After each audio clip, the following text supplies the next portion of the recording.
Hi, and welcome to Fresh Waves. I'm your host, Bren Masson. Today, we are doing part 2 of our organ donation awareness series. April is Organ Donation Awareness Month in Canada. Go to beadonor.ca and sign up to be an organ donor if you haven't done so already. Our guest today is Megan Thomas. Megan is an organ donor. Yes, she's an organ donor. She is alive and on the line with us and living a healthy, happy life. Hi, how are you, Megan? I'm wonderful. So nice to speak with you. Oh, it's nice to talk to you too. Now, we've had conversations in the past, and I think your story is fascinating. Absolutely fascinating. Thank you. And we have had, discussions about organ donors, and most of the time we are talking about cadavers, people who have passed away.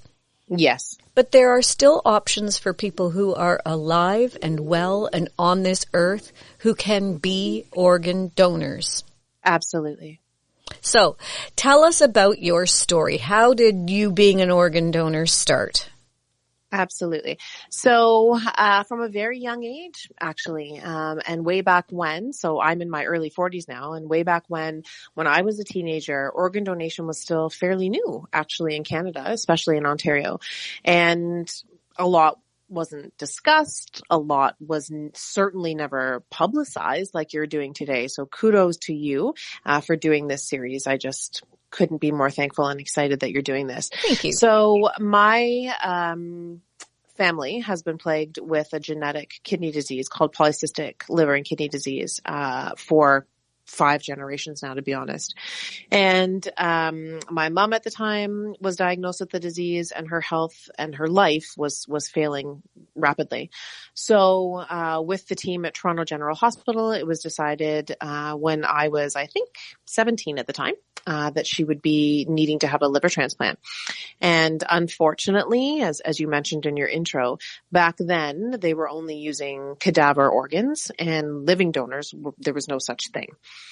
So it was a really stressful, really sad, really trying time for our family, because not only were we watching our mom's health fail and scared that we were going to lose her, but we were also having to pray every night that someone would pass away in order to save our mom. And that was a terrible thing, I have to be honest. And it just felt wrong. And it was very dark but we needed my mom to be saved. So luckily, there was a cadaver liver that was found that was a perfect match. And she had her first transplant when I was 18 years old and about to go off to university, just about 3 or 4 months before I went off to university, actually. And it was just a remarkable process. I mean, we saw her the day after her transplant, and even one day later, although she was still in the midst of in the heat of recovery, obviously, she was a completely different person. She had life back in her face, and she had light in her eyes. And I thought, oh my goodness. She had a remarkable 10 years after that. And we really became advocates for organ donation because it saved her. And she not only got her life back, but she got her quality of life back, which she had not had in about 10 years, to be honest. Wow. So we became real advocates, and she would come into our schools and do presentations, and we got hooked up with Trillium Gift of Life. And even with my friends, although I was quite young at the time and, organ donation wasn't really a topic that teenagers would sit around and talk about, I would. Because I thought it was very important for people to know and to get registered to be what was a cadaver at the time. So then fast forward 9.5 years later, after mom had been doing so remarkably well for almost a decade after her first transplant, she unfortunately got a very scary and very fast moving infection in the donor's bile duct. At first we thought it was just a simple case of food poisoning, but she never got better. And then a fever came along, and then jaundice came along. And then we were told that they could simply place a stent in that donor bile duct and everything would be just fine. So we thought, oh, thank goodness. Okay. So they went in and they did that, but unfortunately it didn't work. So this was in the fall. It was at the end of October. And by, I would say, mid-November, we were basically living at Toronto General Hospital, and her health was failing by the minute, it appeared. It was a terrible, terrible, scary time. And I remember that Christmas, you know, just praying to God and to any higher power there was, that this not be our last Christmas together, because it was really looking that way. So she literally did live at Toronto General Hospital for about 6 months. And my sibling and my father and I would take turns. We were all working full time, but there was never a moment where she wasn't with one of us, because we wanted her to feel the loved. We wanted her to be taken care of. And although the staff at the Toronto General Hospital are bar none the best in the world, that hospital has actually been voted as one of the best hospitals in the world. So I'm not speaking off cue here. Yeah. So although the staff, you know, were just incredible, and to be perfectly honest, they became our family too during that time, but we wanted to be there to advocate for her. And especially because near the end there, she was in ICU and unable to speak for herself because she was unconscious. So it was a horrendous time.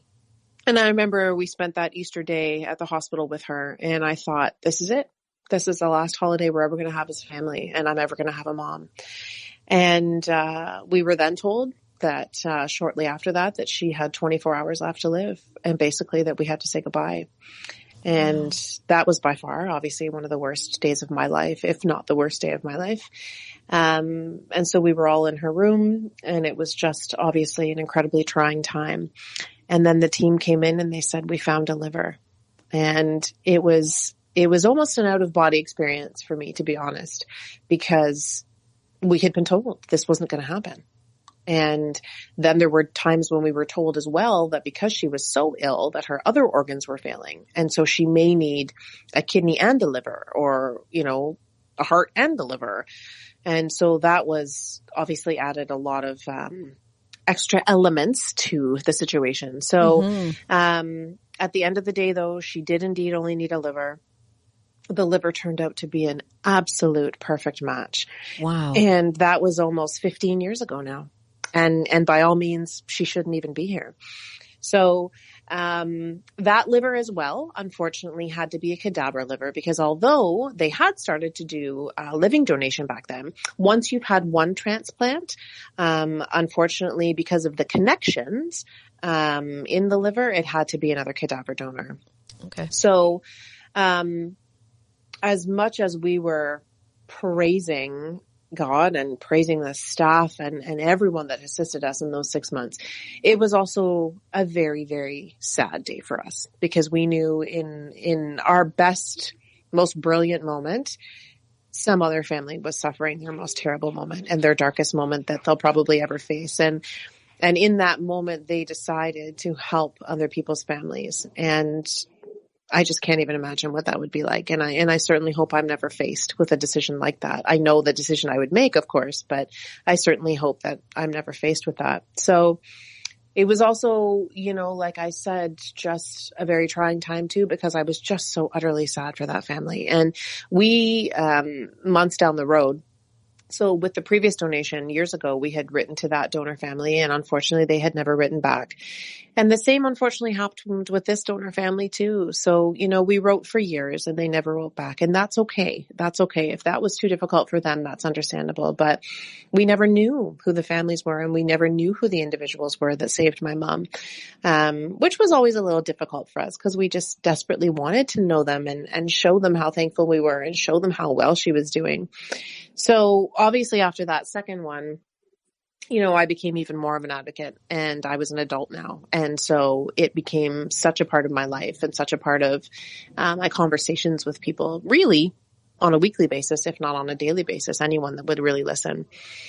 So because her liver was doing super well does not mean that her kidney disease was doing any better. And obviously it was getting worse by the moment as well. So we always knew one day she would need a kidney transplant, but I was bound and determined that I was going to be her donor when that day came.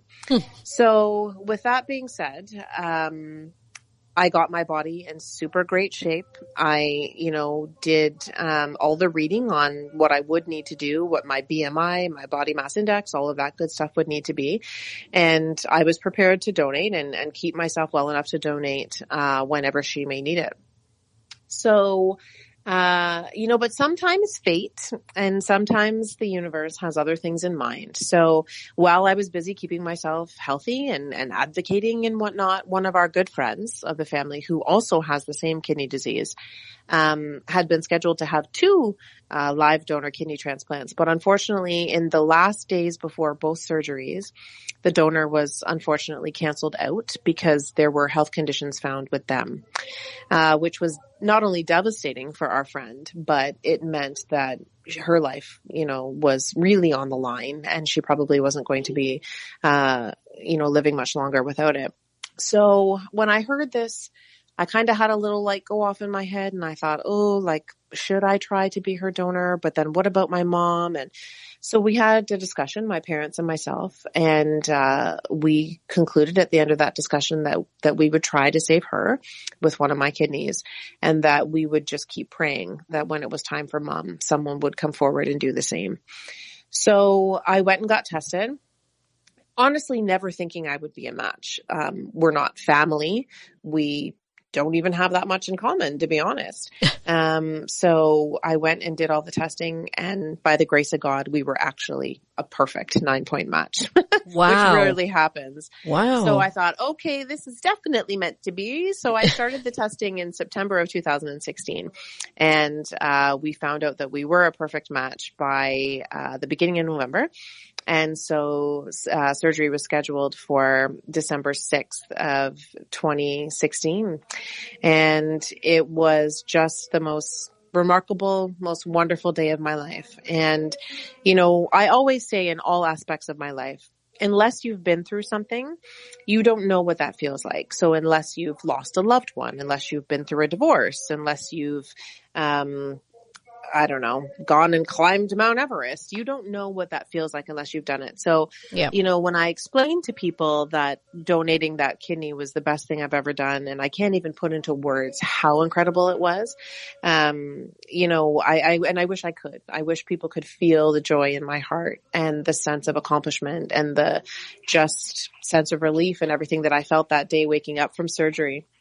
And so, both of us, myself and my donor, did remarkably well. And, I've heard that that's not an easy surgery for the donor. So the kidney sometimes cannot be. I was very blessed that I was able to have it laparoscopically. So I actually didn't have to be cut, which apparently is easier. Mm-hmm. So I was very blessed that way. But, everyone's bodies are different. So I'm certainly not going to speak on behalf of anyone else, but I had a very blessed experience. I mean, I was in the hospital for only 4 days. I was only off work for 3 weeks. Holy mackerel. I went back to work after 3 weeks, right at the new year of 2017. I started driving again. I was working out again. So like I said, that may not be the case for everyone, but I just had an incredibly wonderful time. The team prepares you so well. And do you think perhaps since you were so close to organ donation and you'd seen the benefits of it before, that maybe mentally you were more prepared for it? I definitely think so. But I have to tell you that every single donor I've ever spoken to, and it's been hundreds at this point in my life, say the same thing, Brenda, that it's not only the best thing they've ever done, but they're actually a happier and healthier person post-donation.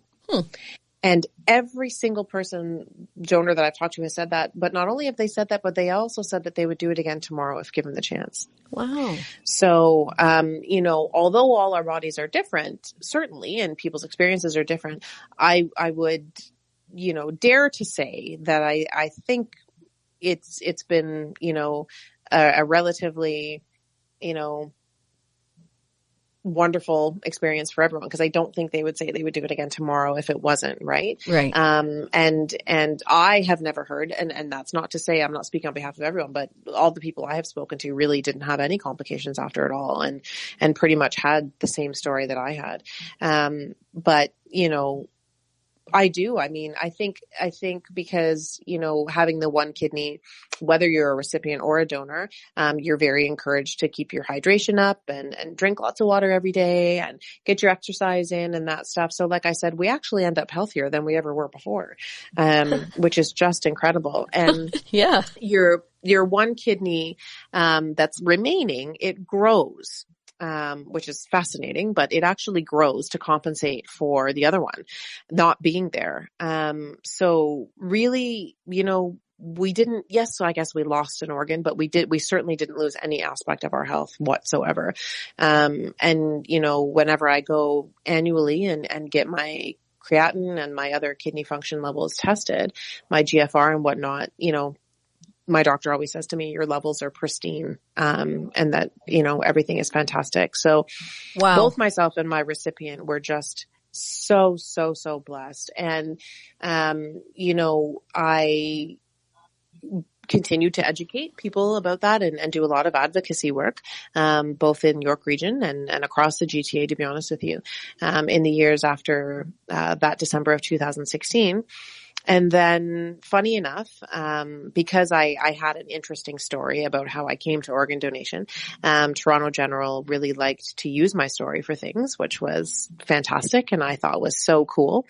But I was invited, to a fundraiser that they were having for organ donation in April of 2018. And so I went to the fundraiser and it was just the most marvelous evening because they featured stories of donation. And I was sitting there with my best friend and we were experiencing this lovely evening. And this gentleman got up and talked about how he was a living liver donor. And I thought, well, that's pretty neat. And he went on to talk about his story, which involved him donating to a young girl at his church and how their relationship just flourished after that. They both did remarkably well once again, and he actually ended up walking her down the aisle at her wedding. Wow. And so I just cried tears of joy for both of them and went up and met them both that night, which was just so heartwarming. And I went home, and on my way home, I said to my best friend, I think I'm going to try to do the liver. And he looked at me and said, are you crazy? Like, why would you do this? You don't even know anyone that needs a liver. Like, you've done enough. You've already saved a person. I said, no, I don't think I have done enough, and I don't think I'm finished. I said, so let me try. Never thinking that I would pass all the testing a second time, that would probably be a miracle if I did. So I contacted my kidney coordinator, the very next day. And I said, am I crazy? She said, you are not crazy. She said, I think you're the perfect person to try and do this. I said, okay. So she hooked me up with the living liver coordinator down at Toronto General Hospital. And I began the testing process in the spring of 2018 right away. And, I passed all of the testing, and we can talk a little bit further about the testing later on. But miraculously, I passed all of that testing again. And, but as my best friend mentioned, I had no idea who I was going to donate to. And so when I began the testing, the coordinator said to me, would you like to give to an adult or would you like to give to a child? And I had to think about that one for a couple of days because I thought, I would love to give to an adult to be able to give children back their parent, like we were given back our mom twice. But then I thought I would really love to give to a child as well, because although we don't have confirmation that mom's second liver came from sick kids, we are 90% sure it did, because mom had lost so much weight at the time. She was down to about 85 pounds. We knew that the liver had to come from a child. So we were, we're 95% sure that it came right across the street from sick kids, actually. So then I thought to myself, I'd really love to give to a child and give their parent back their child, like, we weren't able to do for mom's donor. So I really struggled with this decision. And then for a couple of days, and then my coordinator actually called me back and she said, well, we've made the decision for you. I said, well, what do you mean? How can you do that? And she said, well, actually your body made the decision for you. And I said, what? And she said, well, there's a large vein wrapped around the larger portion of your liver, so you have to give to a child. So I thought, well, isn't that neat that I didn't have to make that decision? And I said, okay, well, this is what's meant to be. But once again, didn't know any children that needed one. So I continued down my path of advocation and really promoting organ donation, so much so that I was asked to be the keynote speaker at the Empowering Women's Lunch up at the region of York, actually in Newmarket, in the fall of 2018. So just a couple months after I passed my testing. And I spoke in front of a room full of 300 lovely women and told them, I just also recently passed my liver testing, but I don't know who I'm donating to yet. So I said, check back in with me next spring and maybe we'll know. So an hour after I left that event, I got an email because I had passed out my contact info for anyone that had questions about organ donation. And I received an email from a lovely woman named Colleen that worked at the region and attended the event. And she said, I know of a mom and a child, and the child needs a liver. And I said, oh my goodness. I said, this is incredible. Because although I had agreed to donate anonymously if I had to, I really, really, really wanted to meet the family, and have hopefully, a relationship with them. So she said, can I pass on your info? I said, yes, absolutely, please.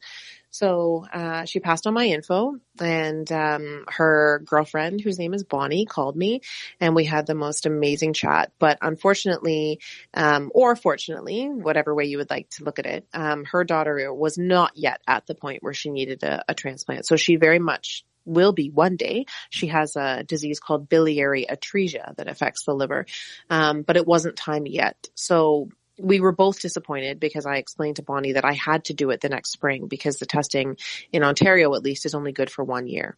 And plus, my body was ready to do this. I wanted to do this and move on, right? Mm-hmm. So she said, well, I actually know another mom and a daughter that are in Sick Kids at the moment, and it's a baby, an infant, and she's very sick. Can I give them your info? And I said, absolutely. So a couple of days went by and I didn't hear anything, and I got really discouraged, and I thought, oh no, I thought, maybe they don't want to call me because I'm a stranger and they don't know me, or maybe she's found another donor. So one night I was out for dinner actually with my girlfriend a couple of days later, and I got a text message, and it was from the young mom, and she said, hi, she said, I received your number from Bonnie, and she said, I don't really know how to go about this. Like, how do we do this? And I said, I don't really know how to do this either. I said, how come would I come down to Sick Kids and we meet tomorrow after work? And so she said, perfect. So I went down to Sick Kids the very next day. It was January 15th of 2019, and it was a snowstorm, but nothing was going to stop me from going down there. So I went down there in this blizzard, and I parked at Toronto General, and I walked across the street to Sick Kids, and in the lobby was the most beautiful young mom and her little infant baby that was hooked up to a feeding tube and all sorts of IV poles and whatnot. And so we kind of looked at each other from across the foyer down there. And then I just approached them and we gave each other just the biggest hug. And from that moment on, I don't know, I would like to say that it was God. Some people may beg to differ, but I knew in that instant after hugging her that this was the one. So we spent 3 hours together that night in the middle of a blizzard down in the foyer of Sick Kids, just getting to know each other and asking each other every question we could think of. And I wanted her to be comfortable with me. I wanted her to ask me anything, no matter how personal it was, because I wanted her to be sure that she was comfortable moving forward with me as the potential donor. And I wanted to ask questions as well to ensure that this was the right match for me and that, she had the support she needed. She was a single mom at the time, and that, this baby was going to be well looked after. So we basically interviewed each other for the next 3 hours that night. And I always tell everybody right to this day, even though it's been 4 years, I can't believe that, but it's been 4 years. But I always tell everyone that was the scariest first date I ever went on. And it truly was. It truly was the scariest first date. And so we agreed that the next morning we would contact our teams, her at Sick Kids and me at Toronto General, and have them communicate with each other and share all of our medical records and whatnot to see if we were a match. And it took about a week for them to get back to us, and sure enough, we were a match. And it was so funny during that week. Like I said to you, I just knew. I don't know how, but I just knew she was the one. And during that week, all my friends and family, were like, don't get your hopes up. You're probably not going to be a match. She's an infant. She's Black. you're 39, you're white, like this is probably never going to work. And once again, we were just a perfect match. And that just goes to show you that not only age, it's not a barrier, but neither is your ethnicity or your culture or your religious background, or because little Nyla and I couldn't be further apart in those things. And here we were, a perfect match. So, I continued to keep myself healthy. Nyla had to grow a little bit and gain some weight. So a surgery date was selected for May of that year of 2019. Well, I'm going to stop you right there because Sure. when you and I first spoke on Fresh Waves. Yes, it was before that. It was right before that, and you were waiting for that day to arrive. That's right. I think we're going to take a break, and Perfect. I know that the listeners are on the edge of their seats wondering what's going to happen. And we will let them know as soon as we get back. You're listening to Fresh Waves. I'm your host, Bren Masson. Today we're talking with Megan Thomas about organ donation, as she is an organ donor.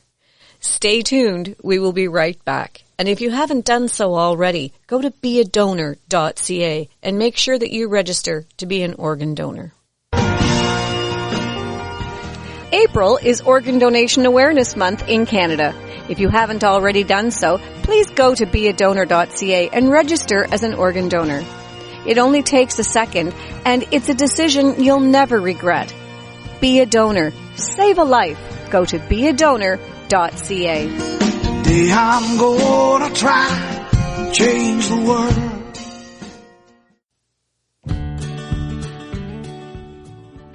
We're back on Fresh Waves. This morning we're speaking with Megan Thomas about organ donation. Megan is an organ donor herself. She is a living donor. And I will add that she is a healthy, happy, vibrant, living donor. She is a beautiful woman who gives back so much to her community and the world around her in so many ways, but profoundly in the way of organ donation. And if you've missed the beginning of this show and what I've just said interests you, please go to our YouTube channel, Fresh Waves Radio, and all of the Fresh Waves podcasts are there, and you can hear the beginning of the show and the whole story. So now we're going to continue. Megan, you are now approved as an organ donor. You have met your match, so to speak. Tell us the rest of the story. Absolutely. So, yes, we were approved for the liver transplant, which, as mentioned previously, was going to be my second living donation, having done my kidney 3 years previous. And so, little baby Nyla was 9 months at the time, but was the size of about a 3-month-old, because she was so ill with a disease called biliary atresia, which is not a genetic disease. Unfortunately, some children are just born with it. And, there is a procedure that can be done that's called the Kasai procedure, but it only works in about 7% of cases. And unfortunately, Nyla's Kasai procedure, and apparently, and unfortunately, Nyla's Kasai procedure didn't work. So she was in desperate need of a liver transplant. But none of her friends or family, were a match. And she has a really large support system. So that was very devastating to them. And then along came me, a complete stranger. So as we waited for Nyla to grow, and she did start growing because they really started to, pump some nutrients in her once they knew they had a donor.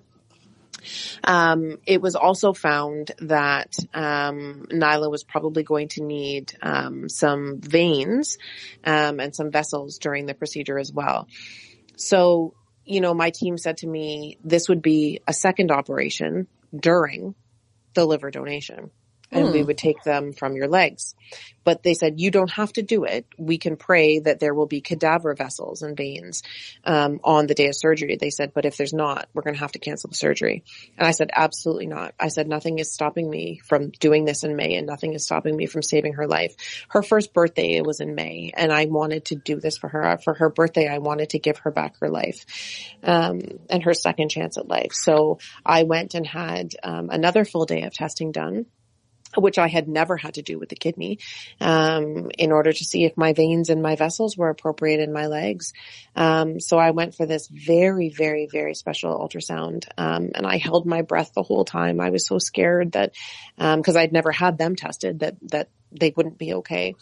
And the technician was just this lovely lady at Toronto General. She said, "It's okay, Meg, just keep breathing." And I said, "I can't, I'm too nervous." So we finished it, and it was like 3 hours long, no joke. But I passed, and my veins and my vessels were perfect. And so we knew we could do this. And you know, it was going to be a lot on me because it was 2 operations on the same day, which meant, you know, 2 times the recovery afterwards. Yeah. But like I said, nothing was going to stop me.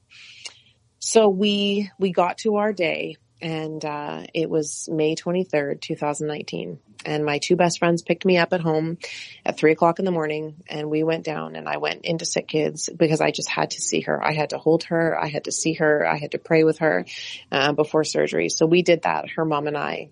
And I woke her up at 4 a.m, the poor little baby, but it was just so important that we do that. And plus, I knew I wasn't going to be able to hold her again in the near future because I would be recovering and not able to lift, and she would be, you know, have a long road ahead of her. So I just desperately needed to do that. So we did that. And we have a video and pictures of that. And I often look back at that with just tears of joy, watching that moment. It was by far one of the most special moments of my life. Mm-hmm. Everybody who was involved with Fresh Waves, we were all doing the same. We were praying for you that night, and we were fingers crossed and doing every superstitious thing we could think of to wish you the best. And Jason and I praying over the phone, "It's Megan's day. Yes. When were we going to hear? When are we going to hear?" Exactly. And that was the thing. I received in the middle of the night. And I never expected that, but it just gave me the oomph that I needed to go, and the love and support that I needed to go. Like literally my friends and family woke up in the middle of that night to wish me luck and call me and text me. And like you said, they were kind of waiting with bated breath about how many hours later they would hear that we were okay. So I then jetted across to Toronto General from Sick Kids and went to pre-op, and they started to get me all ready. And my surgeon came down, and I was so blessed to have what I would consider the best surgeon in the world, Dr. Anand Ganekar from Toronto General. He did my kidney and my liver. And he also put my kidney in my kidney recipient, which was pretty special. So he does work both at Sick Kids and Toronto General, but unfortunately he couldn't do Nihilist because my surgery alone was going to be 8 hours. So he couldn't be working, you know, that long in that intricate of space and whatnot. So he did mine, and he came to see me at about 6 a.m. and he said, "You're perfect. Everything's a go." And he said, "Guess what?" And I said, "What?" And he said, "We have cadaver vessels today."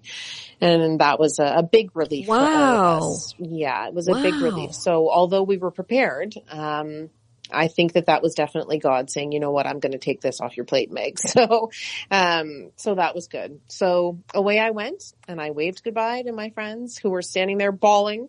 But I just had the biggest smile on my face. I was utterly relieved that I had made it to this day. And I was just so full of joy. And I was so calm. Like everybody says, "How were you so calm?" Especially this time, because it's a much, much bigger surgery where they literally split you in 2 to take your liver out. And I said, I just knew I was with the absolute best team in the world. And I've seen what they've done. I've seen it. I've lived it firsthand. And I had utter trust in them. So my surgery was about 8 hours, went perfectly. I didn't even need a unit of blood. And I remember waking up in ICU and asking for my glasses and asking for my lip balm because my lips were very chapped after having the ventilator in there for 8 hours, and asking for my phone. And so that time I did have to go to ICU to recover that first 24 hours. Some people have to stay a little longer, but I was blessed that I only had to stay 24 hours because I was doing so well. So I woke up for a little bit, and then I took a snooze again after all that anesthetic, and then woke up again. And my parents and my best friends, who I consider my siblings, and Nyla's entire family was in my ICU room as she was now undergoing surgery across the street. They had literally wheeled my liver under the tunnels, and her surgeon was working on her. And I just woke up and just felt so much love. And although I was so relieved that my body did what it needed to do, and that the liver was apparently, in my surgeon's comments, perfect when they wheeled it under, I was then terrified for her, and I needed to know she was okay. So, her surgery took about 10 hours. Wow. And everyone, including my ICU nurse, were begging me to get some sleep. And although I was still really drowsy from the anesthetic and obviously in some pain as well, I refused to close my eyes until I heard from her mom that she was okay. And then I did. And it was just, I can't even explain that moment when I knew she was okay. So then I finally got a couple hours of sleep, and, there's never any great sleeping that occurs in the hospital, but I got a couple hours sleep, and then, my friends and family came back the next morning and we got me up, and I was already walking with a walker and all that kind of good stuff. And then I was able to be transferred down to the transplant ward on the 7th floor, which was remarkable. And I just kept saying to the staff, I need to go to Sick Kids. I need to go to Sick Kids. I need to go to Sick Kids. I need to see her and I need to touch her. Or I'm not going to be okay. And, they kept saying, well, no, like, my goodness, you're only 2 days out of surgery. Like, no. And I was like, no, like, I have to go. So they said, well, listen, we have to take the central line out of your neck because you can't go anywhere with a central line in your neck. No. And I said, then do it. And they said, well, like, really, we'd like to keep it in because if something happens to you in the next couple of days, we need it. I said, nothing's going to happen to me. I promise. Take it out. So I forced them to take it out before they wanted to. And then my best friend and her husband put me in a wheelchair and wheeled me under the tunnels to Sick Kids. And Nyla was still in ICU, on a ventilator and unconscious, doing really well. But they wanted to keep her sedated for the next couple days just because she was an infant and they didn't want her waking up and pulling any tubes out or anything like that. Yeah. And so they wheeled me in, and that was actually her first birthday, was the day that I got to see her. So it was 2 days after surgery, and it was on her birthday. And in the ICU room at Sick Kids, they had her whole room decorated for her first birthday. Not that she would know because she was unconscious, but the rest of us knew. And so I was the only one that was allowed in there because it was only one person at a time. With the nurse, and I somehow stood up out of that wheelchair and leaned on her crib and just talked to her and held her hand and rubbed her foot. And it will always be the best moment of my life when I got to see her. So, and then a couple days later, she woke up. And I got to go back. I was still in the hospital. I was in the hospital for about 5 days this time. And so I got to go back and she was smiling, and she was making noises, which she had never made because she was so ill. It was like she was trying to talk. So she was making these adorable noises. And then, one of the best things I've ever seen was she ate some Cheerios. And she'd never been able to eat before solid food. And when I saw that, I thought, oh my goodness, like mission completed. She's going to be okay. And everybody's just going to have a wonderful life. So I got to go home the next day after being in there for 5 days, which was really hard for me. It was really hard for me to be so far away from her, about an hour away from her. And I couldn't drive, having just had massive surgery. And so I would FaceTime her mom several times a day just so I could see her and know she was okay. We had become so utterly close in those 5 months. And her mom had actually asked me to be her godmother during those 5 months as well. Aww. So because I don't have children of my own, she quickly became, the closest thing that I would ever have to a child. And so being separated from her for those couple of weeks where I couldn't drive and stuff was really hard for me. So her auntie came and picked me up 3 weeks later on my 40th birthday. I said, I need to spend my birthday with her. Like, take me down there. So her auntie came and took me down, and my kidney recipient met us there. And I have the most beautiful picture of the three of us. Nyla's still in the hospital and my kidney recipient on one side of her bed and me on the other for my 40th birthday. And that was the only gift I ever wanted for that day. And I got it. And then a couple weeks later, she got to go home for the first time in her life. And wow. That was also just a remarkable day. I had returned to work, but I said to my boss, I have to go. I have to go when she leaves the hospital and goes home. He said, absolutely. So I raced down there when I got the word, and I was there for when she left the hospital. And walking down that hospital hallway to her car that day was just, I can't even really explain it, to be honest. And then seeing her mom buckle her in the car and away they went. And that was what I did this for, right? And so it was just amazing. And then getting pictures of her at home over the next couple of days, eating and laughing and sitting on the couch and sleeping in her own bedroom for the first time ever. was just a miracle. It was just hands down a miracle. And so we spent so much time together that summer, both of us healing.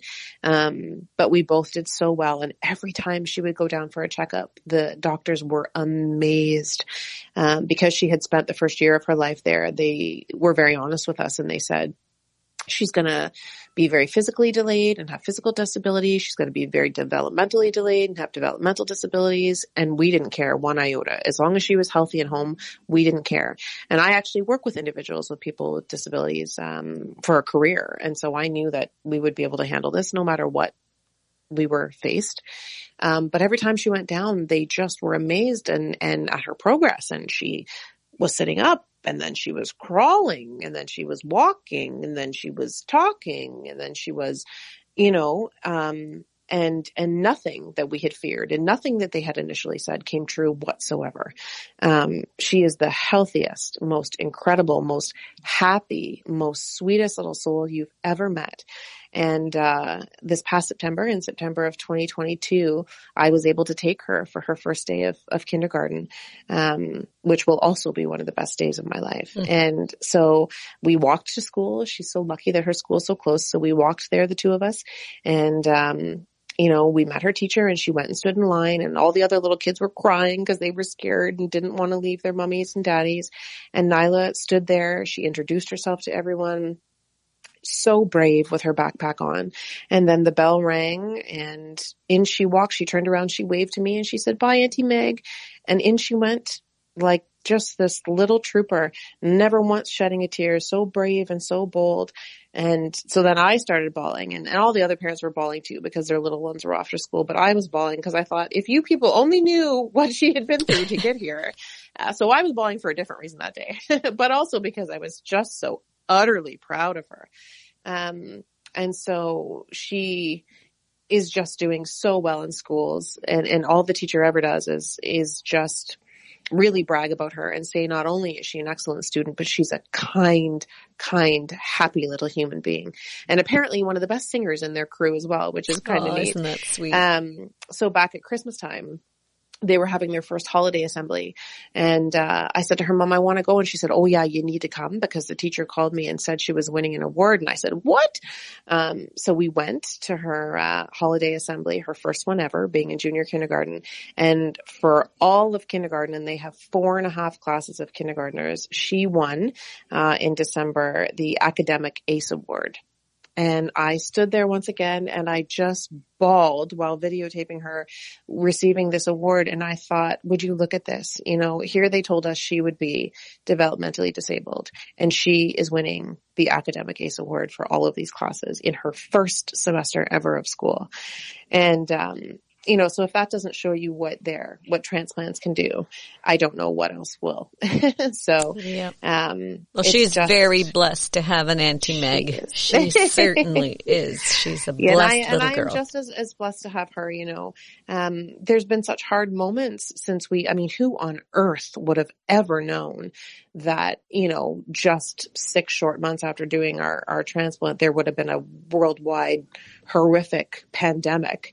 And so there were some really hard days for all of us during that time. But I have to tell you that she's the one that saved my life during that time. So everybody always says how blessed she is to have me and what I did. And yes, that is true.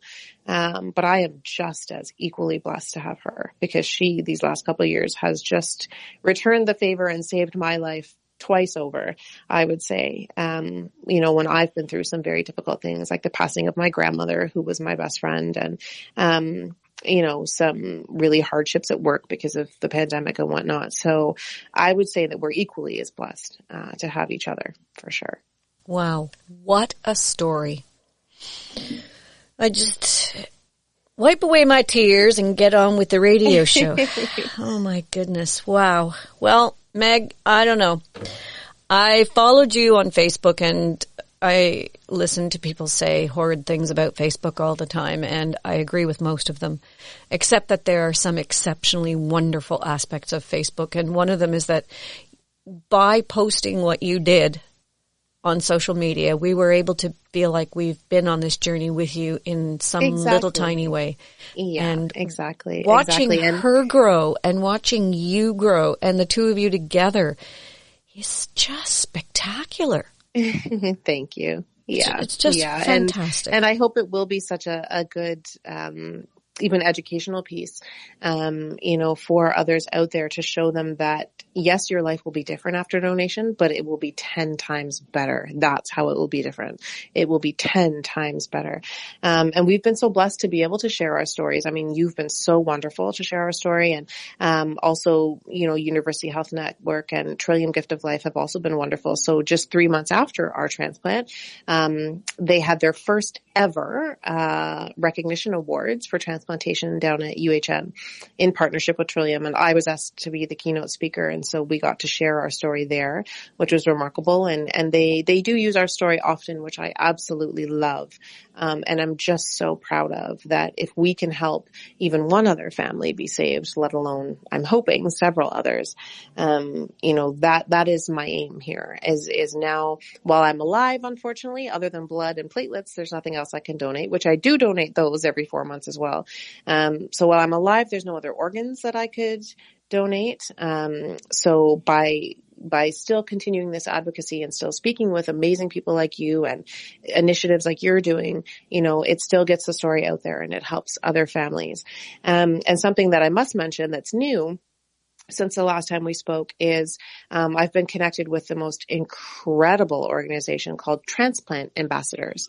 And they unfortunately weren't around in 2016 when I donated my kidney, and were just really getting kind of their feet under them in 2019, but I still hadn't heard of them then.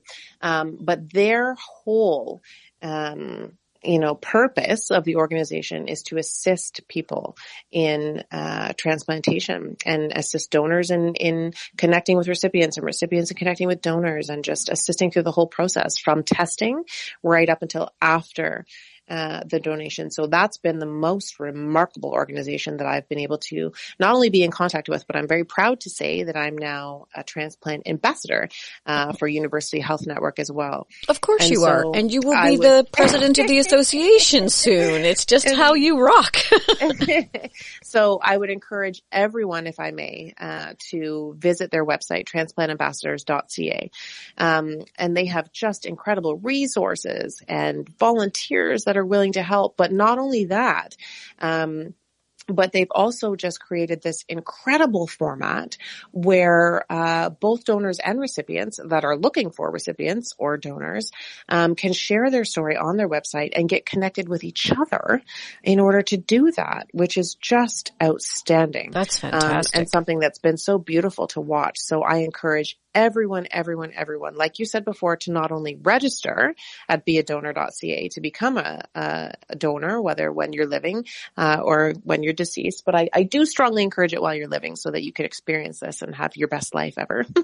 But either or, if you could please register, but also please visit transplantambassadors.ca, because, I wish so much I had this resource and been able to talk to someone that had done this before and have my questions answered and whatnot. Like I said, the staff at UHN is bar none, but it's always nice to have other avenues to turn to and resources and people to go to as well. So I would definitely encourage everyone to visit their website as well.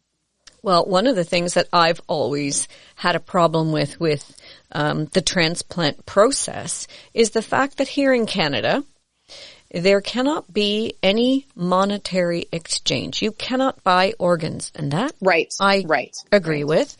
Right. However, in that umbrella, that means that the government doesn't pay you when you've donated an organ to be off of work for sometimes 8 weeks. Right. And there's no compensation for the fact that you may be one of the principal breadwinners of a family. Right. And so you have to be able to take that time and not have any income coming in and no resources that support you during that time. And to me, that's criminal. It's such a shame. You've done such a wonderful thing. How can you not be compensated in some meaningful way.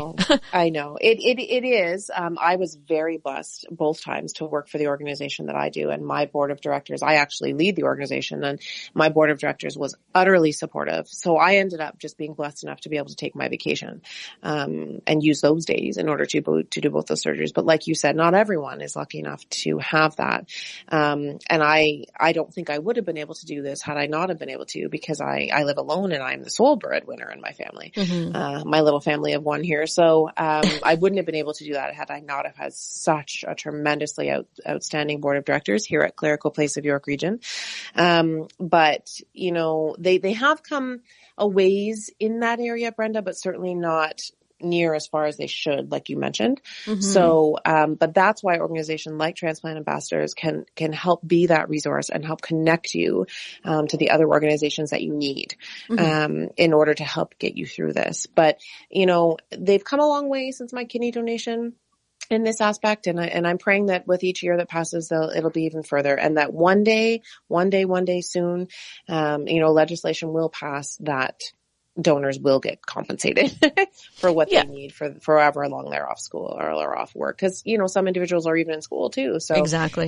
So how often or how much they are off school or off work to do that, like we can certainly hope. And, you know, like I said at the beginning of this show today, you know, way back when there was not even such a thing as a living donor, and look how far we've come. So it is my hope that things like compensation and other areas that are still a little lagging behind, will come to full fruition in the next couple of years for sure. Yeah, I agree with you 100%. And I think it's just a matter of getting the word out there. I think people don't realize that that's the case. Exactly. That someone like you could come along and donate a part of your liver, because it's not your whole liver, it's just a piece of your liver. It's just a lobe, yeah. And then the liver will regenerate itself. It's the only organ in the body that does. That's right. And it was so remarkable. Like, I mean, of course, I had read all about it and my team had told me all about it, but you're just skeptical, right? So, but 3 months after, it was actually 3 months to the day, August 25th, I went down, for my MRI to have my liver peeked at and taken a look at. And sure enough, I had a complete, full, healthy, amazing liver just 3 months later. And that is just unbelievable, remarkable. And it's so funny. Like everybody always says to me, well, what can't you do now? Like there must be things you can't do. And I was like, actually, no, there's not. No, there's nothing Megan can't do. Right. But the only thing in life that I can't do, and it is no skin off my back at all whatsoever. And no other donor I've ever met has said it either. And this is just with the kidney. With the liver, there's literally no restrictions. But with the kidney, we just can't have ibuprofen because ibuprofen is really difficult when you just have the one kidney. So we just switched to Tylenol. But, you know, it's so funny because everybody's like, oh, like you must not be able to drink alcohol or you must not be able to do this now. And I said, in whose book are you talking about? Because none of that is true whatsoever. So, you know, donors can go on to leave the most amazing lives, including even have children and, you know, do everything that a normal, happy, healthy human being would do. So, it's very important to me when I do shows like this and when I speak to people, or even when I encounter perfect strangers and they ask me these silly questions or come out with these silly remarks, that I take that opportunity to educate them and get rid of those falsities that are roaming around out there. Mm-hmm. And it's great that you can do that because you do have the ability to do the public speaking. You can be a keynote speaker. There are a lot of people who they just cannot do public speaking. So right. You're blessed in many, many ways, my dear. Thank you. Yep. Well, Megan, we've run out of time here on Fresh Waves. We could actually speak for another 2 or 3 hours. If people want to get a hold of anyone to talk about potentially being a live donor, where do they start? How do they do it? So, I would definitely, as I've mentioned several times, I can't say enough about this organization, go to transplantambassadors.ca, and everything you need, including having people to speak to on there, whether it's myself or one of the other incredible volunteers or staff, they can assist you from start to finish with the process. But also you can certainly contact, your local, hospital, and especially if you're in the GTA, so all of our friends in Stouffville and in York Region, can certainly, contact contact University Health Network and go on their website. And they have this incredible donor program down there. Living donor program that will be of assistance, and all the links and all the resources are right on their website as well. And of course, there's always Trillium Gift of Life as well. So those are three really, really, really important organizations and places that can start, and they can literally help you from start to finish. So it's perfect. Thank you so much for joining us today. We appreciate having you on the show. We appreciate your candidness and your honesty about this process. Good luck with everything you do. Thank you so much. Nala, we all love you and we're all rooting for you, and we can't wait to see you grow. For sure. Thank you so much. Thank you. Okay. This has been Fresh Waves. I'm your host, Bren Masson. If you'd like to hear more Fresh Waves podcasts, just go to our YouTube channel, Fresh Waves Radio. Hit subscribe. We'd love to have subscribers. That's it for Fresh Waves this week. We'll talk to you again next week on Fresh Waves.